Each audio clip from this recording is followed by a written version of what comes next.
Imaginan al señor Albert Einstein con los cabellos rojos, como así como el jugador como Marcus Smart, como Rodman, y como Rodman. Un escándalo. Eso hubiese sido que te venga la de ciencia. Hubiese sido interesante ese genio con la rubia de oro, Rodolfo Pou. ¿Cómo andas?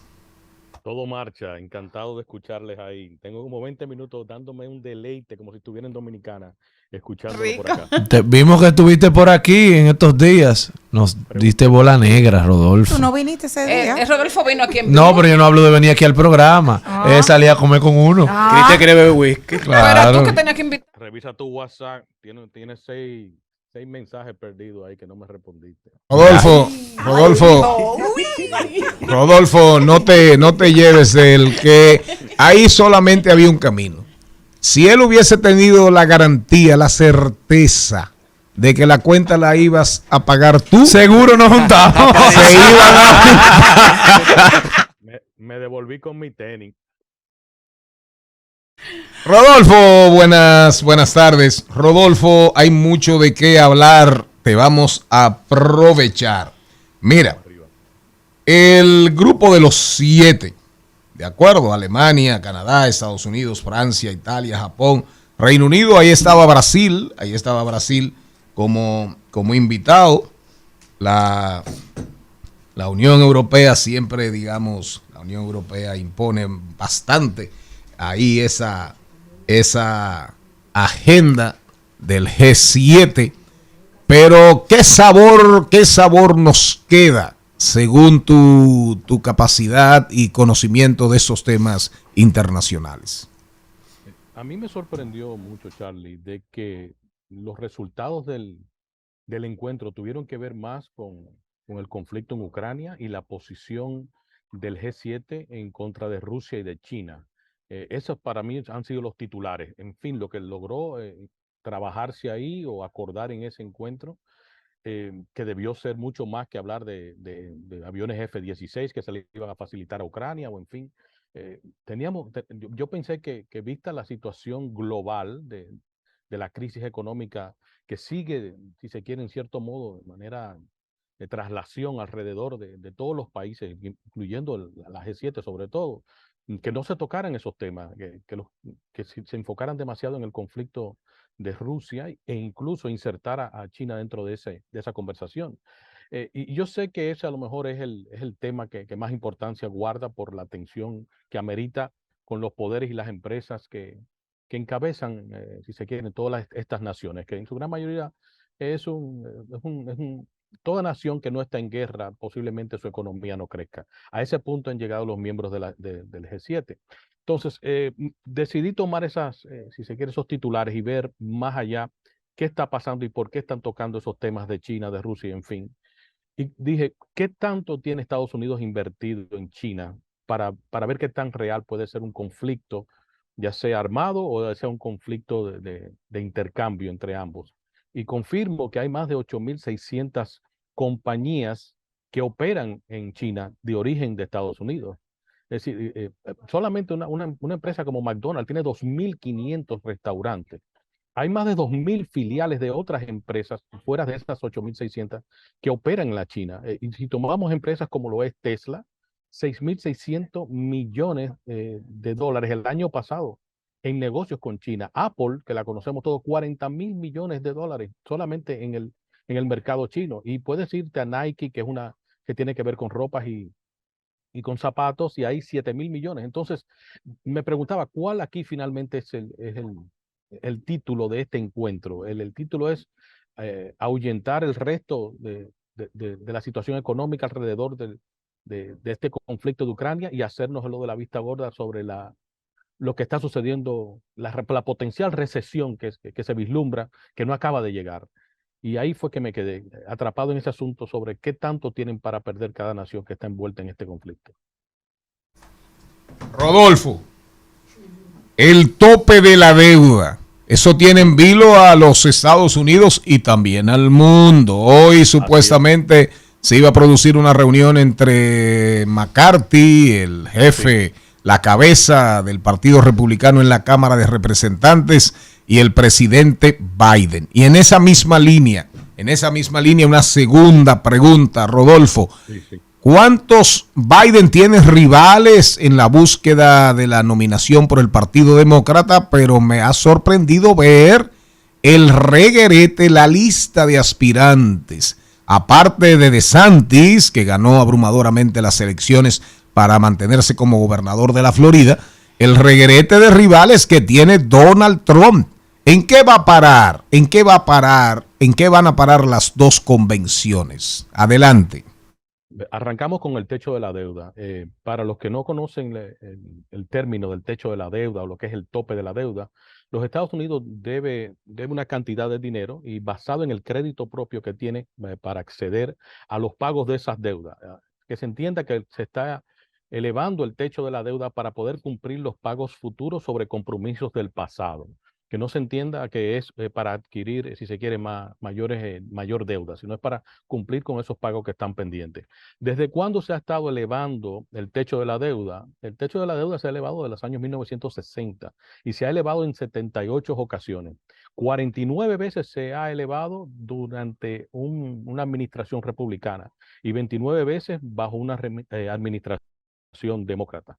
Ahora entiéndase, no importa el presidente que esté de turno, la Cámara y el Senado tienen que ponerse de acuerdo para asegurar de que ese techo sea elevado, de ese compromiso de pago, ¿verdad? Para que entiendan cómo funciona esto, durante el periodo de Trump, en los 4 años que estuvo como presidente, el techo de la deuda se elevó en 4 ocasiones y 3 de ellas ayudaron los demócratas para asegurar que no hubiera incumplimiento de pago. Ahora, ¿cómo manejan los republicanos? Y aquí donde viene el conflicto. ¿Cómo manejan los republicanos su propuesta de presupuesto y cómo la manejan los demócratas?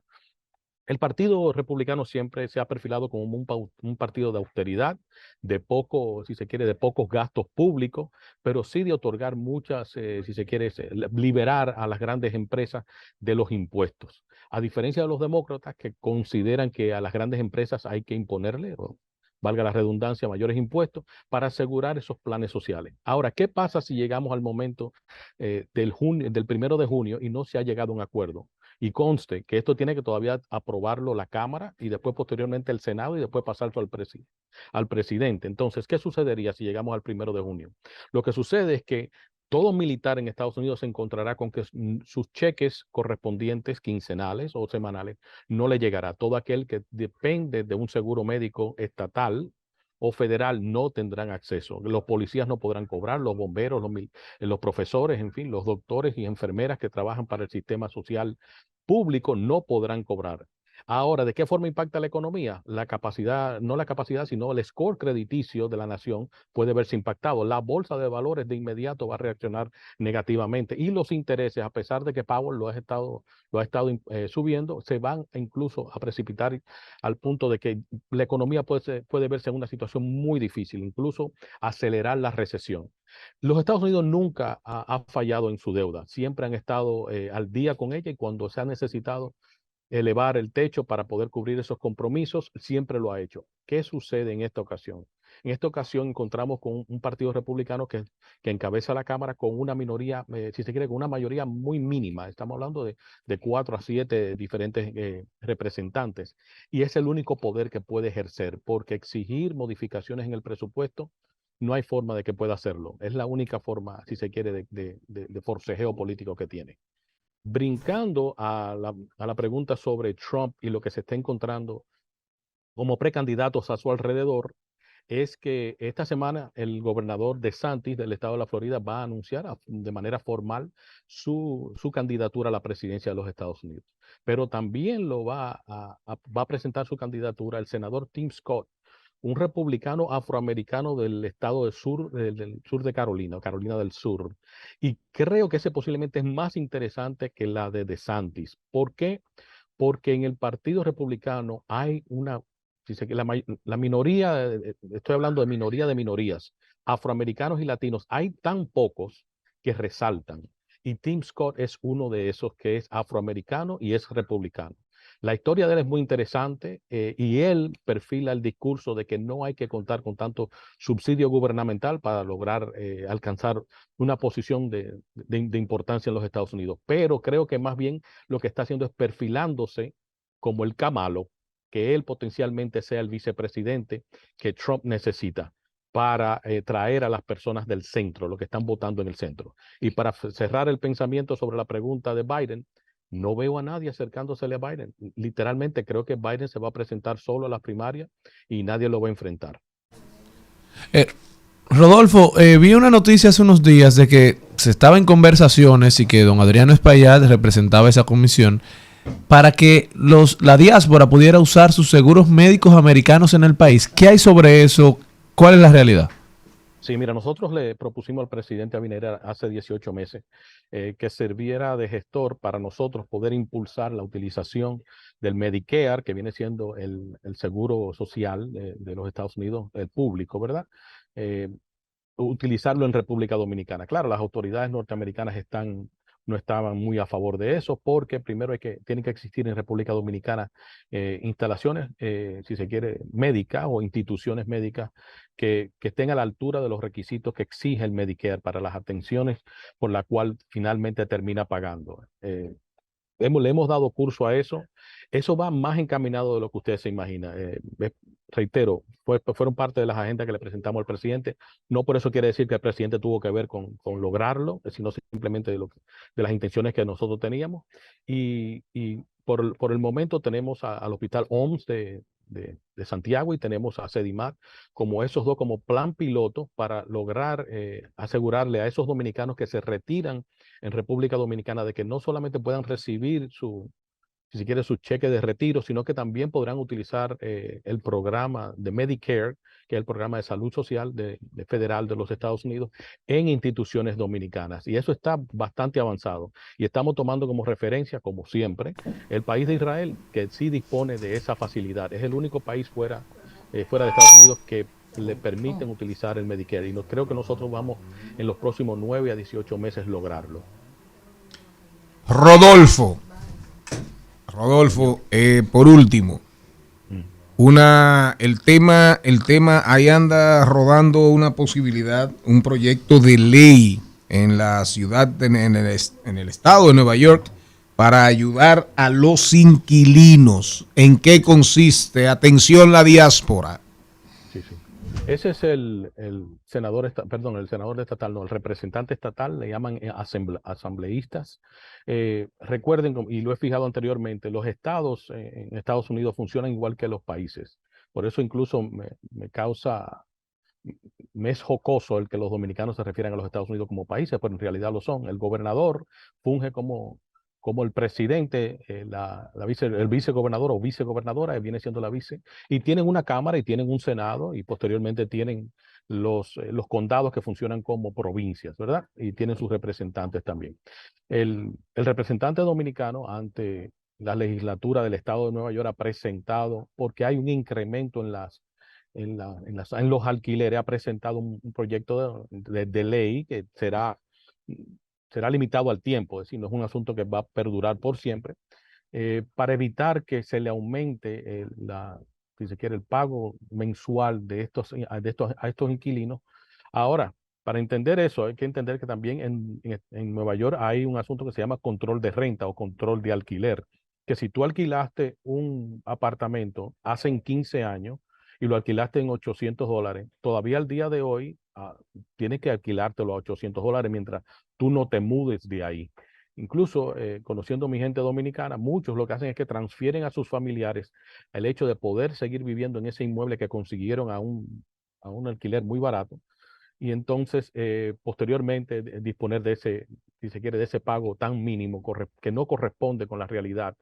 Pero Nueva York ha crecido tanto que incluso los dominicanos nos hemos estado mudando desde lo que llamamos Washington Heights al sur del Bronx, ¿verdad? Y al oeste del Bronx. Y ahí estamos, como que dicen, una nueva área, una nueva zona. También muchos nos mudamos a New Jersey, a Lawrence y a Boston también. En fin, y entonces en ese cambio estamos teniendo que adquirir nuevos inmuebles. Y la gran mayoría de los dominicanos alquila, no compra propiedad por el famoso concepto que le he dicho que todos piensan regresar. ninguno piensa en quedarse. Esa es la mentalidad. Nadie compra porque no piensan quedarse. Entonces, esa ley lo que va a hacer es ayudar a los dominicanos y a los puertorriqueños que viven en esa circunscripción. Rodolfo Pou, colaborador estrella de este programa de aquel lado del mar. Gracias, Rodolfo, por llevarnos por ese recorrido de tanto significado para nuestro país, porque Estados Unidos es una realidad respecto a la República Dominicana. Todo lo que pasa allá, aunque sea un dolorcito en un callito, un dolor en un callo para los Estados Unidos, es una fibrosis quística aquí en cualquier lugar del cuerpo.